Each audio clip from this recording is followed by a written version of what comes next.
Okay, आप सबको जानकारी है, कल 28 तारीख को महाराष्ट्र स्टेट में टीईटी शिक्षक पात्रता परीक्षा होने जा रही है।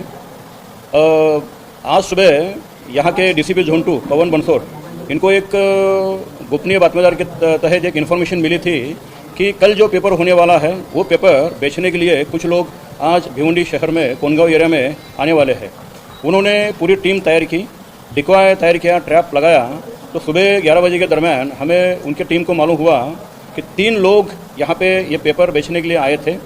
उनके पास बातचीत होने के बाद उनके सर्च में कुछ पेपर्स मिले जो कल की जो एग्ज़ाम है वहाँ पे जो पेपर आने वाले थे वो उनके ताबे में मिले।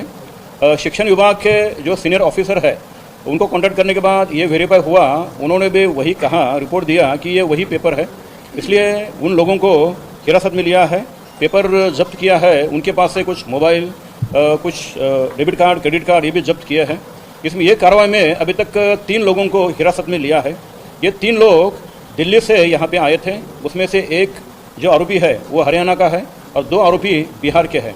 ये तपास एकदम सीरियस है, इसलिए हमारे वरिष्ठ अधिकारी उनके आदेश है एक स्पेशल इन्वेस्टिगेशन टीम, विशेष तपास पथक का गठन हुआ है। उसमें जो यहाँ के डीसीपी है पवन बंसोड़, उनको यहाँ पे मेन बनाया है। उसमें 2 एसीपी और 9 पीआई, एपीआई, पीएसआई और लगभग 20 अधिकारी कर्मचारी, इनके तहत एक एसआईटी का गठन किया है और अलग अलग राज्य में ये टीम सामने भेजी है। आगे जो आरोपी है, ये पेपर किन्होंने कहाँ से मिला, किसने इनके पास दिया, ये सब जानकारी लेने के लिए आगे का तपास हमारा चल रहा है। ये 4 सेट मिले हैं। जो बातचीत चल रही थी ट्रैप में, उनका 1.5 करोड़ की डिमांड थी। वो 1.5 करोड़ में पेपर बेचने के बाद जो लेने वाला है वो आगे अलग अलग जो बायर है उनको पेपर देने का उनकी सिस्टम थी। लेकिन उसके पहले ही हमने 3 लोगों को हिरासत में लिया है और पेपर जब्त किया है। नहीं, वैसा भिवंडी में कोई छापेमारी नहीं हुई है। इसमें ये पेपर लीक करने वाले कहाँ से आया, कौन कौन इसमें शामिल है, उन सब एंगल से हमारा तपास चल रहा है। बिल्कुल वो संभावना हमें गुरुत दी है कि बहुत बड़ा गिरोह हो सकता है। उसी एंगल से इसमें सेक्शन भी लगाया है और उसके तहत आगे की कार्रवाई हमारी चल रही है।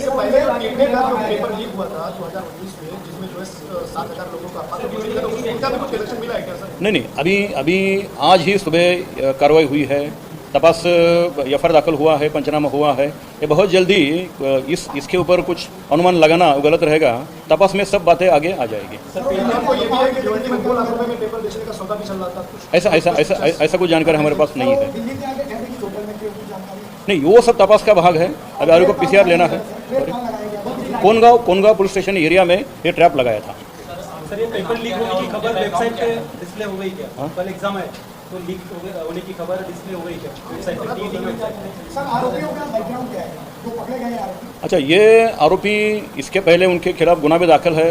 एक आरोपी के थोड़ा सा जानकारी हमने लिया, इंक्वायरी करने के बाद मालूम हुआ एक केंद्रीय विद्यालय की परीक्षा उन्होंने दी थी, फेल हुए थे, वो भी ट्राई कर रहे थे। वो किसी गिरोह में कैसे शामिल हुए, कौन कौन है, उस एंगल से हमारा तपास चल रहा है।